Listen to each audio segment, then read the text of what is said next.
"Marry me for one day," demanded the millionaire, believing she could even buy feelings.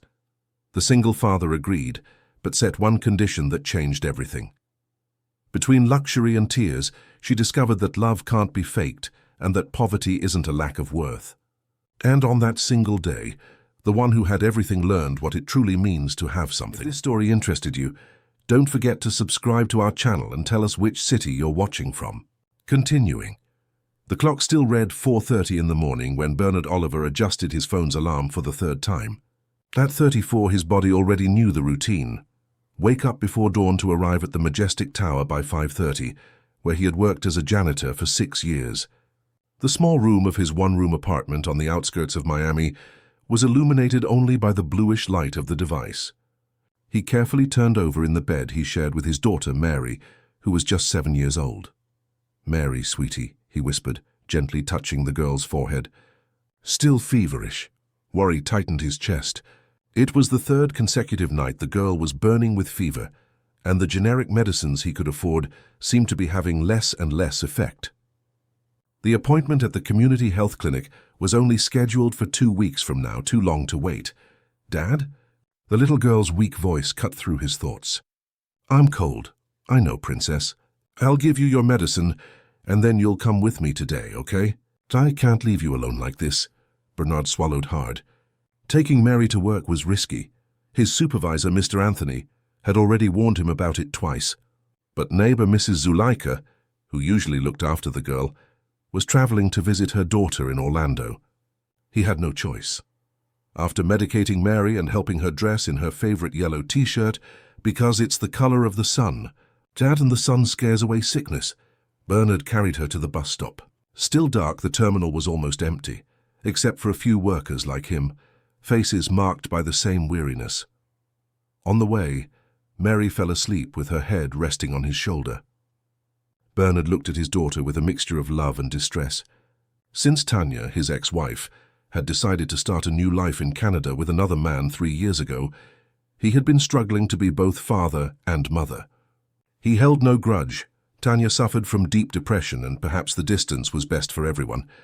But her absence left a void that Bernard tried to fill with double shifts and overtime. "We're here, Mary," he said softly when the bus stopped 2 blocks from the majestic 30-story commercial building. They walked slowly to the building, the girl leaning on her father, her little eyes swollen from sleep and fever. Through the service entrance, Bernard greeted the night security guard who already knew his situation. "With her again, Bernard?" the man asked with genuine concern. "I have no choice today, Joe Charles. The fever won't break. I'll keep her in the break room. I promise she won't bother anyone." Joe Charles merely nodded, with the understanding of someone who also knew life's difficulties.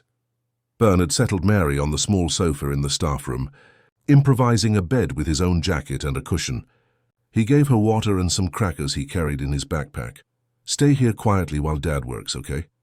If you need anything, just press this button on my phone and I'll come running." The girl nodded, her eyes heavy again. Bernard kissed her forehead and left to begin his shift, starting with the main lobby that needed to be impeccable before the arrival of the first executives. Around 7 o'clock, in the penthouse of the same building, Helen Vance turned off her third alarm. She hadn't slept well. She never slept well on the eve of meetings with her father, Augustus Vance, CEO of Vance Enterprises, one of the largest developers in the Southeast. At 29, having graduated with honors in business administration from an American university and with an MBA in finance, Helen held the position of financial director of the company, although her talent was often overshadowed by the fact that she was the owner's daughter. 6 missed calls from my mother, she noted as she checked her phone, sighing deeply. The calls meant only one thing. Carmen Vance was anxious about dinner that night, a dinner Helen had been trying to avoid for months, but had finally given in to her mother's insistence. The formal meeting with Roderick Menzies, heir to Menzies Supermarkets, considered by Forbes magazine as one of the 30 most promising entrepreneurs in the country under 40. An excellent match, Carmen repeated incessantly, worried that her daughter was wasting her best years focused solely on her career. Helen tossed her phone onto the bed and headed to the bathroom of the duplex penthouse. Under the shower, She let the water run over her body as if it could also wash away her anxiety. She wasn't against relationships. She just didn't want a marriage arranged for business convenience, as if they were still in the last century.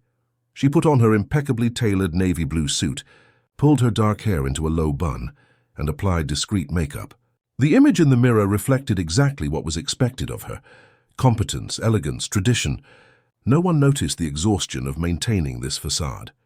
She went down to the parking lot, got into her Mercedes sedan, and drove the 20 minutes to the company's headquarters building. Traffic was still light at that hour. She arrived before 7, as usual.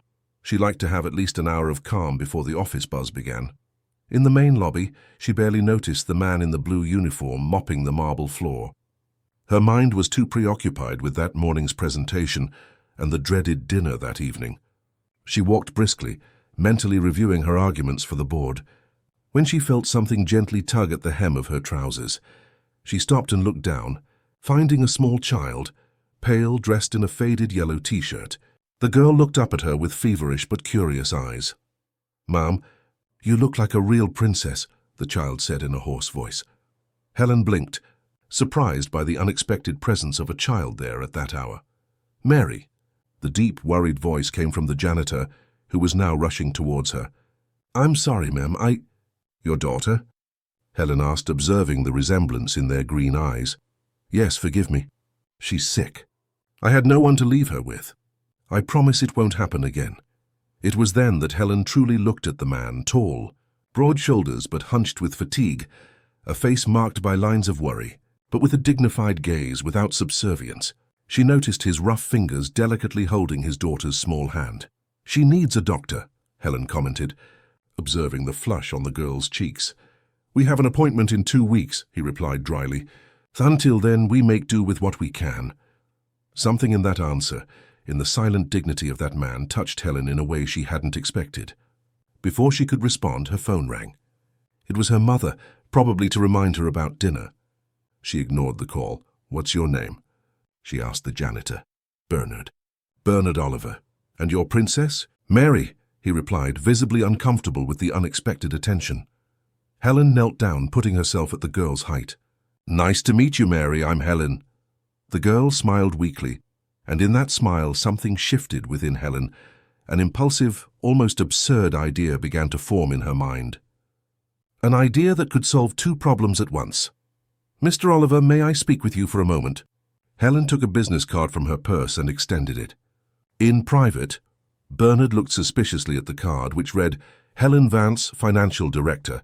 He immediately recognized the surname. The Vances practically owned half of Miami.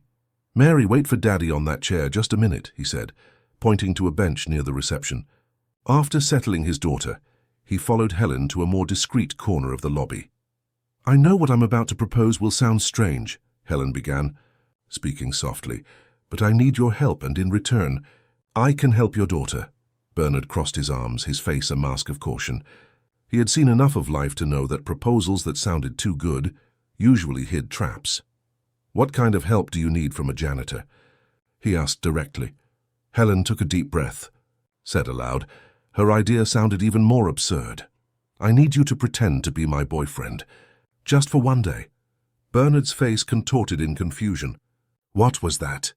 "My family is pressuring me into an arranged marriage. I have dinner tonight with the perfect candidate, according to my parents. If I show up engaged to someone else, they'll have to leave me alone." Bernard shook his head, incredulous. "And why me? Don't you know anyone more suitable for this charade?" "Precisely. If it's someone from my social circle, my parents will know it's a lie. It needs to be someone they don't know, someone completely outside our environment." Helen paused, realizing how her words sounded. "Sorry, I didn't mean to offend." "No offense taken. It's the truth." Bernard glanced over his shoulder, checking on Mary. "And what would I gain from this?" Helen followed his gaze to the girl. "Medical care for your daughter. I can take her to the best pediatrician in the city today, get all the necessary tests, ensure proper treatment." Bernard's eyes widened slightly, but soon returned to their cautious expression. "Why would you do that?" "Because I can." "And because?" Helen hesitated, surprising herself with the sincerity that followed. because sometimes I feel like my whole life is planned by other people. This might be the first decision that's truly mine in a long time. Something in her tone seemed to reach Bernard. He sighed, looking again at Mary, who was coughing discreetly on the bench. One day, just one dinner. And my daughter receives medical treatment, no tricks. Helen nodded, a relieved smile appearing on her lips. It's a deal. I'll have my driver at your disposal at 7 tonight. Wear something formal if you have it. I have a suit, he replied dryly, as if defending his dignity. Great. I'll take Mary to the doctor this afternoon. I'll send someone to pick her up here at the building at 2. Bernard frowned. No, I'm coming along. You'll be working. Then there's no deal. I don't trust my daughter to strangers, not even a Vance. Helen studied the man in front of her. There was something in the firmness of his gaze that impressed her. Well, I can solve that. I'll speak to your supervisor. I don't want favors that might cost me my job later. Don't worry about it. Helen extended her hand. Do we have a deal, Mr. Oliver? After a moment of hesitation, Bernard shook the offered hand. We do, Miss Vance. At 2 in the afternoon, Bernard waited nervously at the service entrance of the building. Mr. Anthony had given him the afternoon off, apparently by direct orders from above. Mary sat beside him, still weak, but excited about the idea of going to the doctor with the pretty lady. A black Audi pulled up, and Helen stepped out of the back seat. Wearing a more casual, though still elegant outfit, Bernard felt out of place in his worn jeans and simple shirt. Punctual. I like that, Helen commented, opening the door for them. In Dr. Paul Mendez's office, one of Miami's most renowned pediatricians, Bernard watched in amazement the ease with which doors opened for the Vance surname. No waiting, no bureaucracy, just smiles and immediate attention. How long has she been having recurrent fevers? The doctor asked, carefully examining Mary. It started about 6 months ago, Bernard explained. At first it was sporadic. Now it's becoming more frequent. The doctor made notes, examined her throat, ears, and palpated the girl's abdomen. I'll order a complete battery of tests. Based on the symptom description, it could be a chronic infection or perhaps something autoimmune. We need to investigate. Helen intervened. I want everything done urgently, doctor. Blood tests, urine, imaging, whatever is necessary. Of course. Ms. Vance, we can start some tests today. 3 hours and several blood tubes later, Mary slept in her father's lap while they awaited preliminary results. Helen observed them discreetly. There was a silent intimacy between father and daughter that moved her. Bernard adjusted the girl in his lap with a tenderness that contrasted with his rough working hands. Why do you care? Bernard's question broke the silence. About us, I mean. Helen was caught off guard by the direct question. I don't know. Perhaps because you seem real, and the people in your life aren't. They're real in the way characters are real. Everyone playing roles that were written for them. Bernard studied her for a moment. And this agreement of ours, isn't that just another role you're playing? Probably, Helen admitted. But at least the script is mine this time. The doctor returned with the first analyses, interrupting the conversation. The complete results won't be ready for a few days, but I can already tell you that the leukocyte count is altered. Mary needs treatment while we investigate further. They left the office with an extensive prescription and a promise to return in 3 days. At the clinic pharmacy, Helen insisted on paying for all the medications, ignoring Bernard's protests. Our agreement, she reminded him. On the way back, Mary already seemed more cheerful with the first medicines. Is the lady having dinner at our house today, Dad? She asked innocently. Bernard and Helen exchanged glances. No, sweetie. We're going to her house today. Is it a big house? The girl's eyes sparkled. Very big, Helen replied, feeling a pang of guilt for the charade she had created. Mary, you'll stay with my housekeeper tonight. Mrs. Eunice, she makes the best chocolate fudge balls in the world. I like chocolate fudge balls, the girl smiled. Bernard seemed uncomfortable. Are you sure she'll be okay? Mrs. Eunice raised my brother and me. She's like a second mother. Mary will be in good hands, I promise. They left Mary resting in Helen's apartment under the housekeeper's care while Bernard returned home to prepare for the evening. Helen gave him the address and reinforced that the driver would pick him up at 7.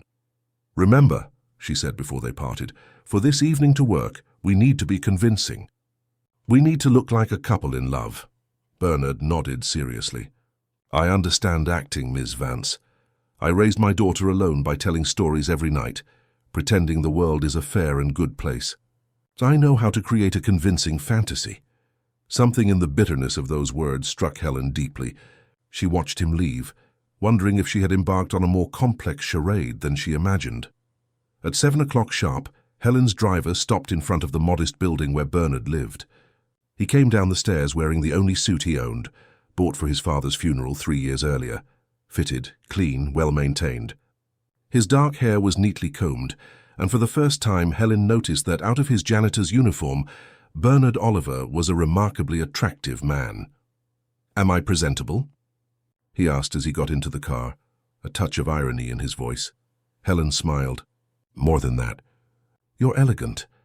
During the drive to the Vance mansion in the exclusive Coral Gables neighborhood, Helen briefed Bernard on what to expect. Names, family relations, basic stories they should align on. "How long have we known each other?" Bernard asked, absorbing the information with surprising attention. 3 months. Long enough to be serious, but not so long that my family would find it strange never having heard about you. "And my profession?" Helen hesitated. "We can say you're a janitor," Bernard interrupted. "If we're going to do this, we'll do it with the truth. At least that part." Helen looked at him with new respect. "A janitor, then, but one who is attending Florida State University for civil engineering at night. Why that invented part? Because I know my parents. They need to see potential, not to dismiss you immediately." The Vance mansion was exactly as Bernard had imagined, imposing, ostentatious, with that air of old money that not all new money can buy. Wrought iron gates, perfectly manicured gardens, an illuminated fountain in the circular driveway.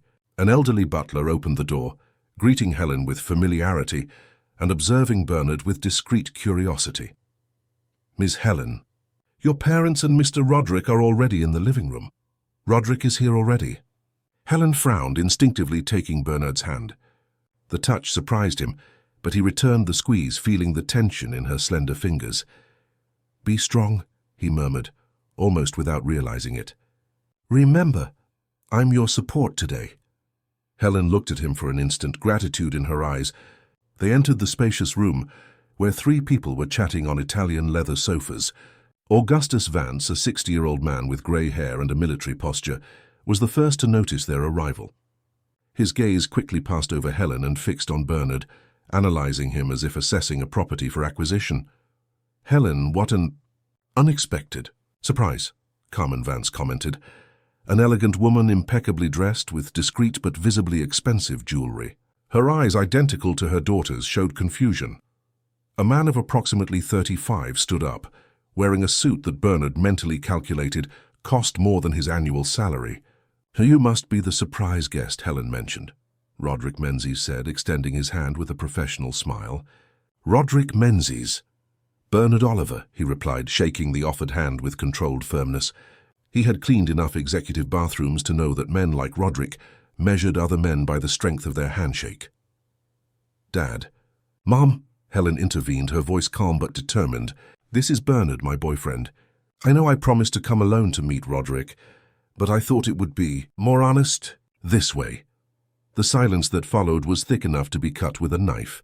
Augustus Vance was the first to break it. "Boyfriend? Since when do you have a boyfriend we don't know?" "Since I decided my personal life doesn't need prior approval from the family board," Helen replied with a tense smile. "Please, sit down," Carmen intervened, assuming her role as hostess to disguise the discomfort. "Roderick understands perfectly, don't you?" The businessman nodded politely, although his eyes examined Bernard with growing curiosity. "Of course.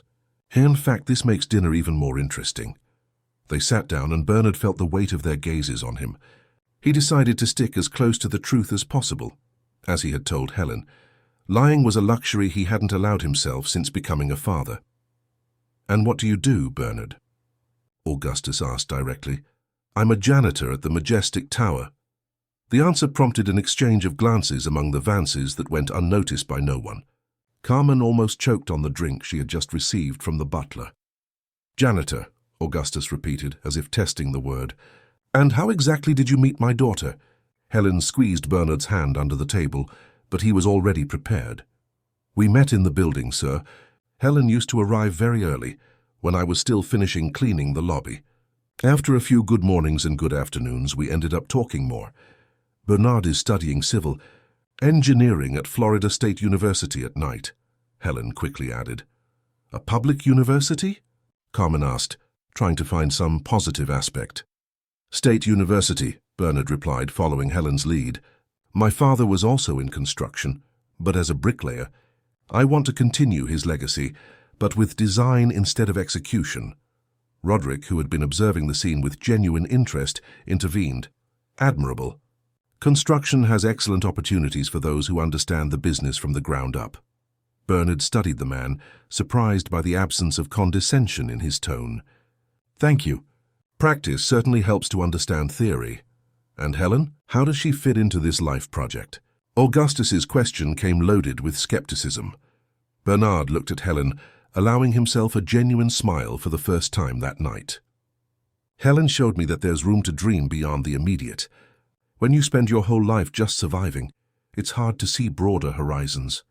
The sincerity of the answer seemed to disconcert even Augustus. Helen squeezed his hand again, this time with real affection. "And do you have family, Bernard?" Carmen asked, subtly changing the subject. "I have a 7-year-old daughter, Mary." "A daughter?" Carmen almost dropped her glass this time. "And her mother?" "We separated 3 years ago. She moved to Canada and Mary stayed with me." "And Helen has met your daughter?" Augustus's tone was almost accusatory. "Yes," Helen replied before Bernard could speak. "Mary is a lovely child. Intelligent, well-behaved, and very affectionate. She's sick," Bernard added, feeling that this piece of truth was important. "She's been having recurrent fevers. We're investigating the cause." An uncomfortable silence settled, broken by the arrival of dinner. During the meal, the conversation flowed more freely on safe topics like politics, economics, and Vance Enterprises' latest acquisitions. Bernard remained more of a listener than a speaker, but his few interventions were precise and intelligent, the result of years of reading the newspaper daily while waiting for Mary at her public school classes.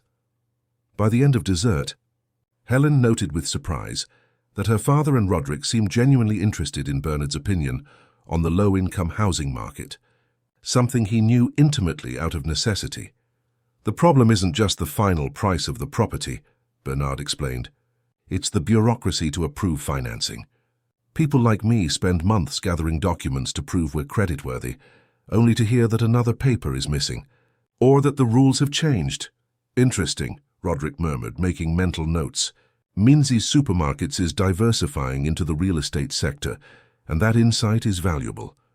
Dinner was interrupted by the arrival of Philip Vance, Helen's older brother. Tall and athletic like his father, but with his mother's penetrating gaze, Philip greeted everyone with a studied charm that didn't completely hide his air of superiority. "Sorry I'm late. Quarter-end closing meeting." He kissed his mother's cheek, shook his father's and Roderick's hands, and then stopped before Bernard, evaluating him. "And you are—" "Bernard Oliver, Helen's boyfriend." Philip raised his eyebrows, looking at his sister with an expression that mixed surprise and suspicion. "Boyfriend?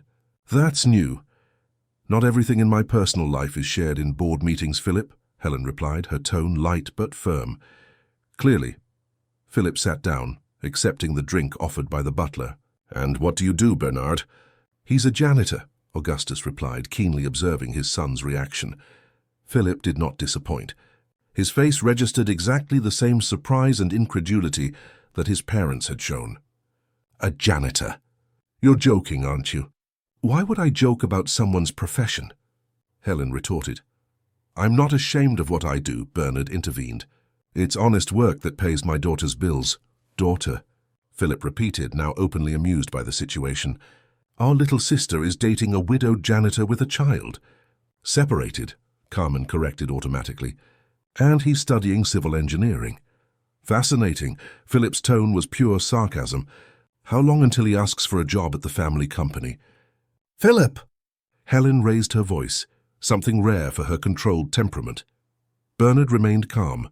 Years of dealing with arrogant residents had given him a patience that many confused with submission. "I don't need favors, Mr. Philip. I've built my life alone so far. I can continue that way." A tense silence settled in the room. It was Roderick who broke it, rising elegantly.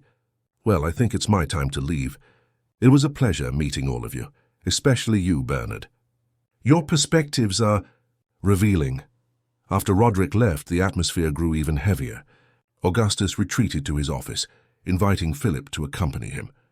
Carmen, always the perfect hostess, tried to ease the situation by offering coffee, which Helen and Bernard politely declined. "We need to pick up Mary," Helen explained. "It's getting late for her." On the way back, the silence in the car was palpable. Finally, Helen broke it. "I'm sorry about my brother." Bernard shrugged. "I've heard worse." "That's not it," Helen insisted, turning to face him. "It's not about hearing worse things. It's about respect. My brother had no right to treat you like that." Bernard observed her with curiosity. There was genuine indignation in her voice that didn't match the charade they were living. "Helen, this is all an act, remember? Tomorrow we go back to our lives. You as an executive, me as a janitor. What your brother thinks doesn't matter." A heavy silence fell between them, broken only by the soft purr of the luxury engine and the occasional sound of the night city outside. What if it's not just an act? Helen's question came out almost as a whisper. Before Bernard could process what she had said, the car stopped in front of Helen's building. They went up in silence to the penthouse, where they found Mrs. Eunice in the living room, knitting quietly while Mary slept on the sofa, wrapped in a soft blanket. "How was she?" Bernard asked, kneeling beside his daughter and gently touching her forehead. "The fever went down with the medicine," the housekeeper replied.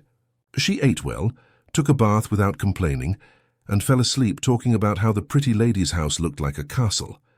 Helen smiled, observing the interaction. "Thank you, Eunice. You can go to bed."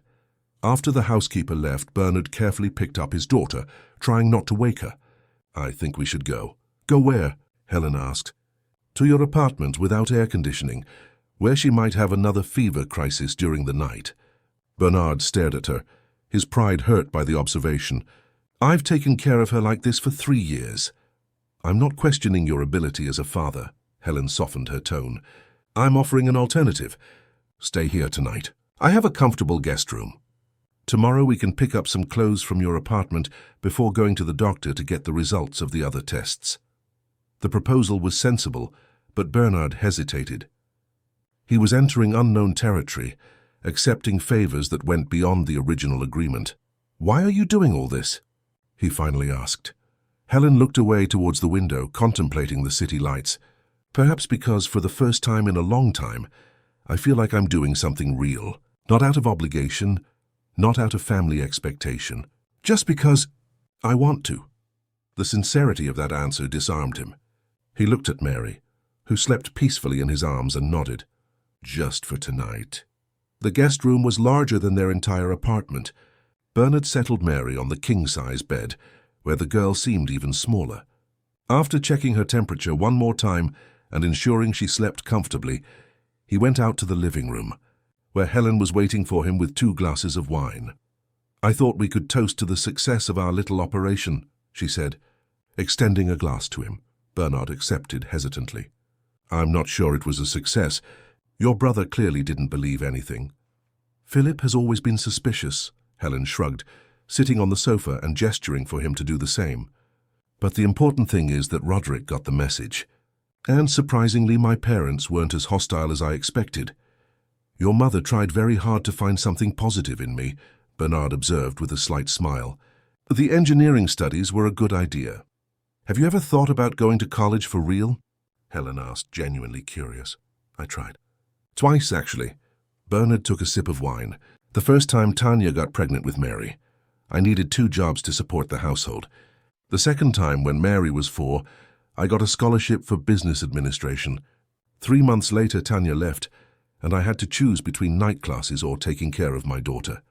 Helen watched him attentively, without pity, just with genuine interest. "And you don't have family who could help?" "My parents passed away. I have a sister in Houston, but she has her own family to take care of." A comfortable silence settled between them. Helen realized that, despite all the evening's tension, she felt strangely at ease in Bernard's presence. It was different from the calculated interactions she had with her social peers, where every word was measured for its strategic value. "May I ask you a personal question?" she asked. "After introducing me as your boyfriend to your entire family, I think we have that kind of intimacy," he joked, revealing a lighter side Helen hadn't seen yet. "Why did you accept this? Madness? Was it just for Mary's medical appointment?" Bernard considered the question for a moment. "Initially, yes. I would do anything for my daughter's health." He paused, swirling the glass between his fingers. "But I was also curious. I wanted to understand what kind of person would propose something like this.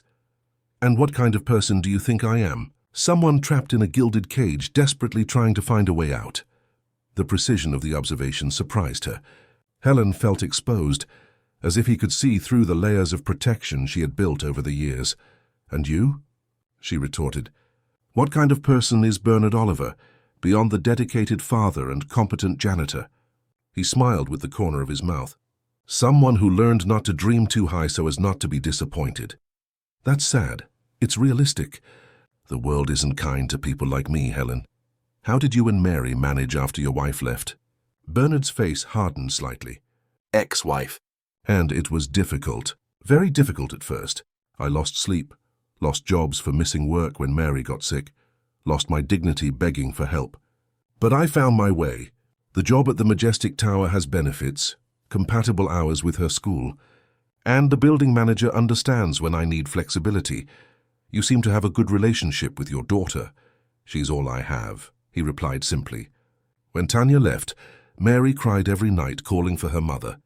I promised myself that never, under any circumstances, would she feel abandoned again." Helen felt a lump in her throat. There was a nobility in the simplicity of that devotion that moved her deeply. "And you?" Bernard asked. "Why would a woman like you, who could have anyone, be running away from family-approved suitors?" "Because I want to be chosen for who I am, not for what I represent." Helen sighed. "Roderick isn't interested in me, Helen. He's interested in the Vance-Menzies alliance, in the merger of assets, in the union of surnames." "And what do you want?" The question, so simple and direct, caught her off guard. No one ever asked her what she wanted, only what she should want. "Freedom," she finally replied. "To make my own decisions, to succeed and fail on my own, to—" She hesitated, searching for the right words. "To build something that is truly mine." Bernard observed her for a long moment. "You already have much more than many people will ever have." "I know. That only increases my guilt for not being satisfied." "It shouldn't. Material wealth doesn't fill emotional voids." Helen's phone rang, interrupting the conversation. She looked at the screen and sighed. "It's my mother. Aren't you going to answer?" "Tomorrow.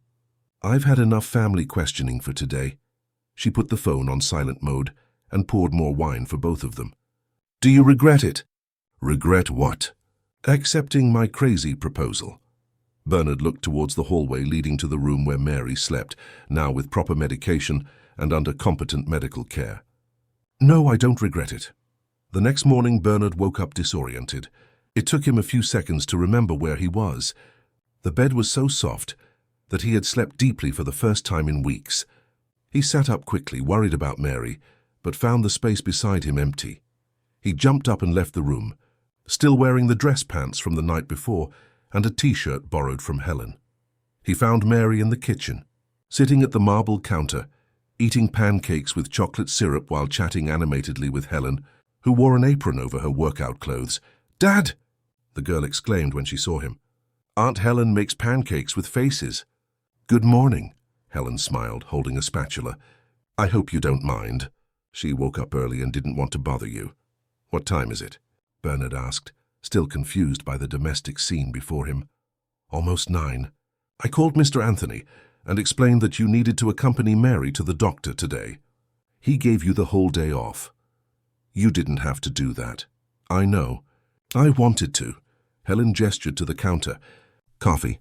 Bernard sat next to his daughter, noticing that she looked much better. Her cheeks had more color and her eyes were livelier. "How are you feeling, Princess?" he asked, placing his hand on her forehead. "Much better, Dad. And Aunt Helen said we're going to get my things at home and then go back to the doctor." Bernard gave Helen an interrogative look, and she explained, "I thought it best for you to stay here a few more days until we're sure what Mary has. My apartment is closer to the hospital and I do have a spare room. Helen, we've already abused your kindness too much. It's not kindness, Helen cut him off gently, pouring him a cup of coffee. It's practicality. And to be honest, your company has been refreshing. Before Bernard could protest again, the doorbell rang. Helen frowned. She wasn't expecting visitors at that hour of the morning. She went to the intercom and her face hardened when she heard the voice on the other end. "It's Philip," she murmured to Bernard. "My brother." Bernard immediately understood the implication. If Philip found them there in such a domestic situation, the charade would take on even more complex contours. On the other hand, refusing entry would only increase suspicions. "Let him up," he finally said. "If we're pretending to be a couple, this makes sense, doesn't it?" Helen nodded, pressing the button to release the entrance. Minutes later, Philip Vance entered the apartment, impeccably dressed in a navy blue suit, carrying a leather briefcase. His eyes swept across the scene. Bernard and Mary at the kitchen table, Helen in an apron, pancakes in the air. "Didn't know you'd turned into a housewife." "Sis," he commented with an ironic smile. "Good morning to you too, Philip," Helen replied dryly. "What brings you here so early?" Philip ignored the question, approaching Mary with a polite smile. "You must be Bernard's daughter." "What's your name, dear?" "Mary," the girl replied shyly. "Are you Aunt Helen's brother?" "I am. And it seems you two are already quite familiar, aren't you?" He cast a significant glance at Bernard. "Interesting how everything happened so quickly. What do you want, Philip?" Helen placed herself between her brother and Mary as if to protect the child.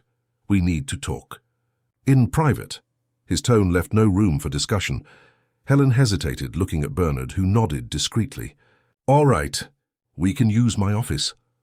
As the siblings headed to the office, Bernard tried to distract Mary, but his mind was on the conversation happening just a few feet away.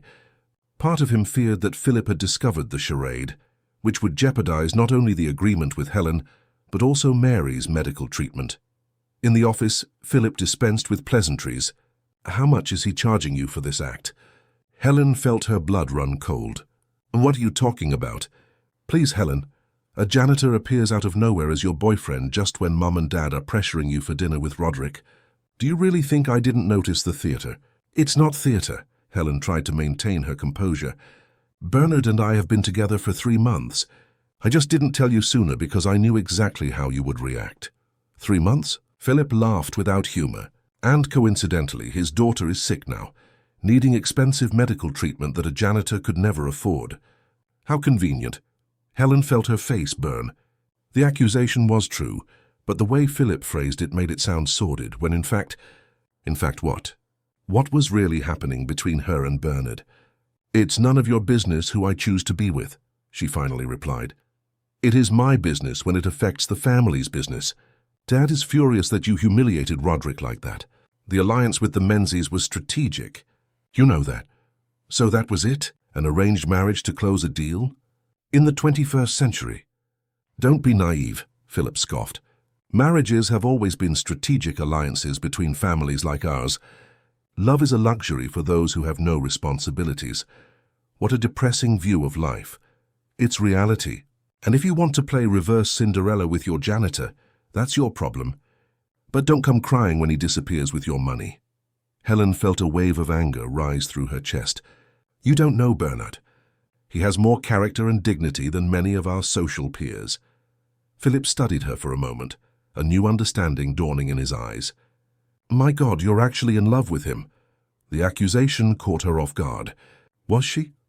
The last few days had been an emotional roller coaster, and her feelings for Bernard were confused, mixing admiration, gratitude, and something more she hadn't allowed herself to name. "That's none of your business either," she replied evasively. Philip sighed, sitting in the chair across from Helen's desk. "Listen, I didn't come here to argue. I came to warn you. Dad is investigating your boyfriend. He hired a company to compile a complete dossier on Bernard Oliver." "He what?" Helen felt panic grow. "That's an invasion of privacy." "It's family protection, and you should be grateful. If he really is who he says he is, there's nothing to fear, right?" Helen knew it wasn't that simple. The investigation would reveal the truth about her fictional relationship with Bernard, destroying Mary's only chance of receiving proper treatment. "Tell Dad to stop this." It's my life. It's no use. The preliminary report arrives this afternoon. Philip stood up, adjusting his suit. I just thought you should know. If there's anything you want to clarify, before everything comes out, this is your chance. He walked to the door but stopped before leaving. Oh, and Roderick called Dad earlier today. It seems he was quite impressed with your janitor. Said he has interesting ideas about affordable housing. Helen didn't reply, her mind furiously working to find a way out of the situation. When Philip finally left, she remained in the office, trying to control her breathing and organize her thoughts. A few minutes later, Bernard gently knocked on the door. Is everything okay? He asked, his voice laden with concern. Helen looked at him, torn between telling the truth and protecting him. Philip suspects us, she finally said. That was to be expected. Bernard entered the office, closing the door behind him. What did he say? My father is investigating you. A complete dossier arrives this afternoon. Bernard paled slightly but maintained his composure. And what will they find? The truth. That we met 3 days ago, not 3 months. That this is all a charade. And how does that affect our agreement? The worry in Bernard's voice was evident, and Helen knew he was thinking about Mary's treatment. It doesn't, she decided at that instant.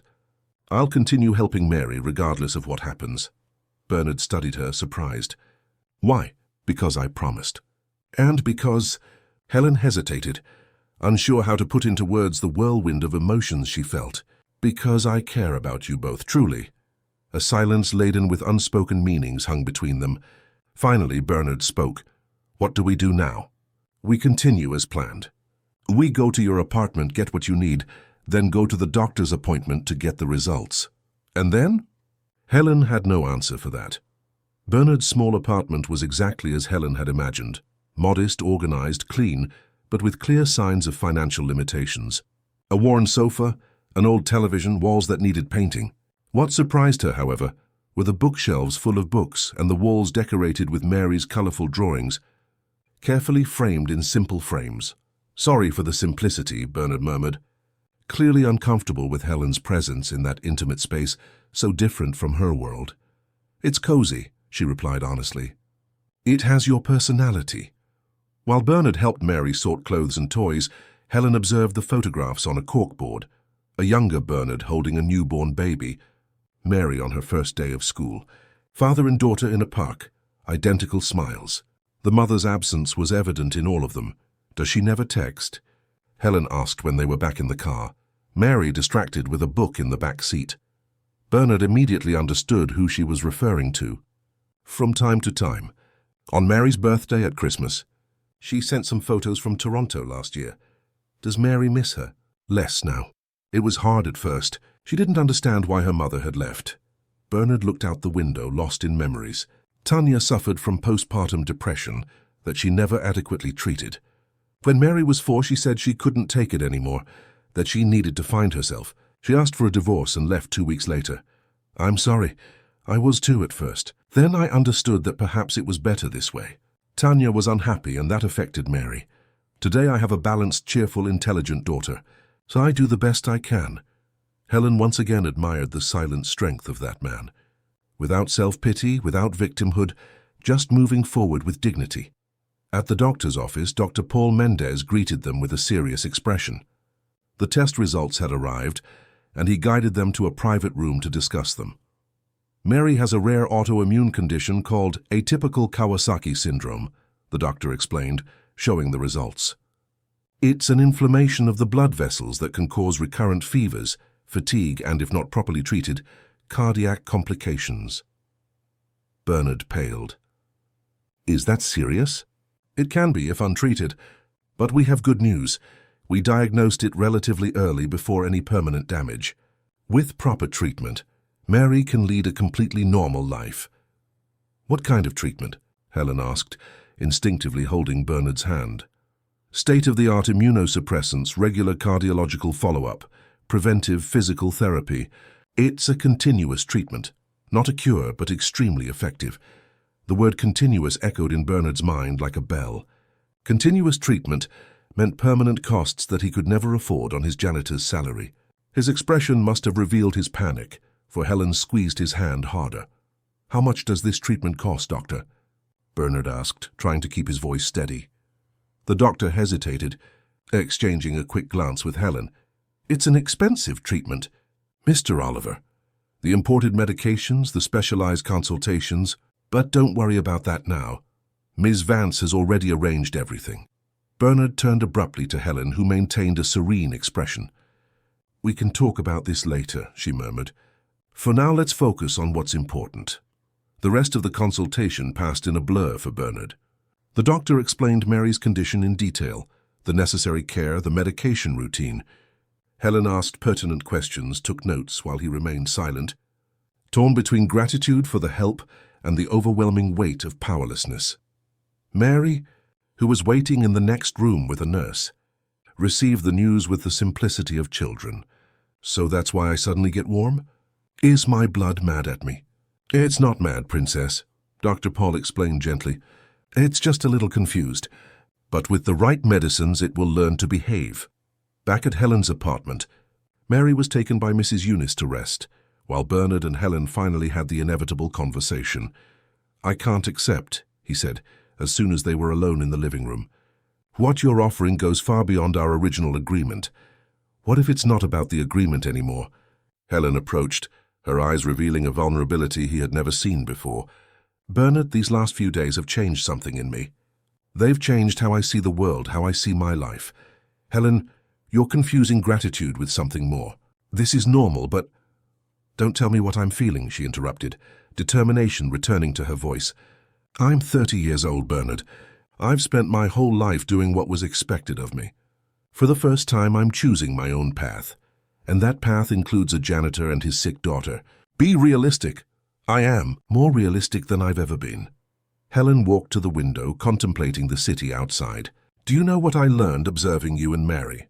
That all the achievements, all the money, all the status I've accumulated mean nothing if I can't share them with people who truly matter. Bernard shook his head, confused by the direction the conversation was taking. What exactly are you suggesting? That we continue. Not as a charade, but for real. That we give this a chance, whatever it is that's growing between us. A heavy silence settled between them, full of unspoken possibilities and unconfessed fears. Finally, Bernard spoke. What if it doesn't work out? Mary has grown attached to you. She's already lost one mother figure. I can't risk her losing another. I understand your fear, Helen replied softly. I'm not asking for eternal promises. I'm just asking for a chance for us to discover it together. Before Bernard could respond, the intercom rang. It was the doorman announcing Philip Vance. Helen sighed deeply. He must have brought that dossier. Do you want me to leave? Bernard offered. No. Whatever it is, we face it together. Philip entered the apartment like a storm, carrying a thick folder. His face alternated between anger and a strange, vengeful satisfaction. I finally found out everything, he announced, tossing the folder onto the coffee table. Your little boyfriend has an interesting history. Helen picked up the folder with trembling hands, while Bernard remained impassive, prepared for the worst. Bernard Oliver, Philip began as if reading a report, janitor at the Majestic Tower for 6 years. Before that, doorman at Palmwood Residences, fired for constant absences. Before that, construction helper, clerk, pizza delivery driver. Her truly impressive career. Philip, stop this, Helen warned. No, let him continue, Bernard said calmly. I'm not ashamed of my professional history. But I haven't gotten to the interesting part yet, Philip smiled maliciously. Before all this, Bernard Oliver was a civil engineering student at Florida State University, a full scholarship recipient by merit, with the best grades of the semester, until he dropped out in his 3rd year. Helen looked at Bernard, surprised. Is that true? It is, he confirmed. When Tanya got pregnant, I needed to work. I couldn't balance studies with 2 jobs. And then, Philip continued, ignoring the interruption. He tried again, this time in business administration. Another dropout, coinciding with his ex-wife's departure. How do you know all this? Bernard asked, now clearly uncomfortable. Full investigation, remember. We also know about your daughter. Her condition, the recent diagnosis. Very convenient to meet Helen just when you needed expensive medical help, isn't it? That's enough, Philip. Helen stood up, confronting her brother. It doesn't matter how it started. What matters is what it became. And what did it become? A well-orchestrated gold-digger scheme? A real chance at happiness. For me, for him, for Mary. Philip studied her, incredulous. Do you really believe that? That a janitor and the Vance heiress can have a future together? Why not? Helen's voice was firm, without a trace of doubt. Bernard is more honorable, more worthy than most of the men you and Dad consider suitable. You're being naive, Helen. He needs your money to save his daughter. It's just gratitude you see in his eyes. No, Bernard intervened, standing up as well. It's not gratitude I feel for Helen. It's admiration, respect, and yes, something more that we're still discovering. Philip laughed without humor. Poetic. Did you rehearse that speech? It's the truth. And if you can't see beyond social classes and bank accounts, that's your problem, not ours. Ours? Philip raised his eyebrows. You're already talking like a couple. Fascinating how the show goes on even without an audience. It's not a show. Helen raised her voice, losing her composure.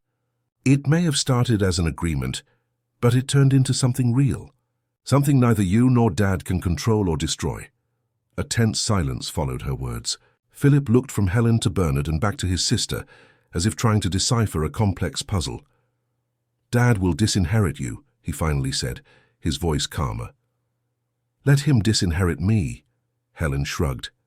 I have my own career, my own investments. I don't need his money to be happy. And the company? Your position as financial director. If he wants to fire me because of my personal life, let him. There are other companies that would value my skills without judging who I choose to share my life with. Philip shook his head, defeated. Are you really willing to throw everything away? I'm not throwing anything away. So I'm just redefining what's important. After Philip left, Helen and Bernard remained in silence, processing everything that had been said. Finally, he spoke first. You didn't have to do that. Do what? Try to face your family for me. For us, your brother is right. You could lose a lot. Helen approached, gently touching Bernard's face. And gain even more. That touch, so simple and yet so intimate, broke the last barriers between them. Bernard gently pulled her to him, and when their lips met, both felt that something true had been born from the ashes of a convenient lie. 3 months later, Mary's treatment showed promising results. The fevers had significantly decreased, and her energy returned to the normal levels of a 7-year-old. Helen had kept her promise to take care of the medical treatment, but to everyone's surprise, especially her own, her involvement went far beyond that. She learned to prepare the special meals Mary needed to follow, to monitor her temperature at the first signs of fever, to tell stories that distracted her during long intravenous medication sessions. Without realizing it, she became a second mother to the girl. Bernard, in turn, received a surprising proposal from Roderick Menzies. Impressed by his ideas on affordable housing, the businessman invited him to lead a pilot project for accessible housing for low-income families. The invitation came with a scholarship, so Bernard could finally complete his engineering degree. You deserve this chance, Helen said when he hesitated to accept. It's not charity, it's recognition of your worth. Augustus Vance, against all expectations, neither disinherited his daughter nor fired her. After weeks of silence, he invited the couple for lunch at his mansion. The meeting was tense but revealing. I don't approve of your choices, he told Helen as he watched Mary playing in the garden, but I respect your determination to defend them. It's the same spirit that built our company. It was the closest thing to a blessing they could expect, and Helen accepted it as such. Carmen, on the other hand, surprised everyone by developing a genuine affection for Mary, perhaps recognizing in the surrogate granddaughter the chance for a more sincere relationship than she had ever had with her own children. Philip remained distant, but time began to soften his hostility. One time, Helen caught him explaining basic investment concepts to Mary, who listened with genuine attention. 6 months after Mary's diagnosis, Helen and Bernard formalized their relationship in a simple ceremony in the garden of the apartment they now shared. Without ostentation, without grand speeches, just the people who truly mattered celebrating what many had considered impossible. During the ceremony, Mary surprised everyone by asking to speak. With the confidence only children possess, she walked to the center of the garden, holding a yellow ribbon in her small hands. When I was little and got sick, she began, My dad used to say that the color yellow scared away sickness because it was the color of the sun, so I always wore my yellow t-shirt when I felt bad. She approached Helen and Bernard, extending the ribbon. Now I have two parents, and yellow is no longer just for scaring away sickness. It's to show that we are a family, even without having the same blood. With tears in their eyes, Helen and Bernard allowed Mary to tie the ribbon around their wrists, a symbolic gesture that was worth more than any gold wedding band. We don't have to pretend anymore, right? Mary asked innocently, provoking emotional laughter from the guests who knew the couple's story. No, Princess, Bernard replied, embracing the two women in his life. We don't have to pretend anymore. A year after that first meeting in the lobby of the majestic tower, Helen founded the Mary Institute, a non-profit organization dedicated to ensuring specialized medical treatment for children with rare diseases whose families could not afford the costs. Why did you name it after me? Mary asked, curious, during the inauguration ceremony. Because you taught me the greatest lesson of my life, Helen replied, adjusting the yellow bow in the girl's hair. That family is not defined by surnames or traditions, but by who we choose to love and protect every day. Bernard, observing the interaction between the two, thought about how life could change in an instant. A casual encounter, an unexpected proposal, a well-intentioned lie that blossomed into a truth greater than either of them could have imagined. That night, after Mary fell asleep, Helen found Bernard on the apartment balcony, contemplating the city lights. What are you thinking about?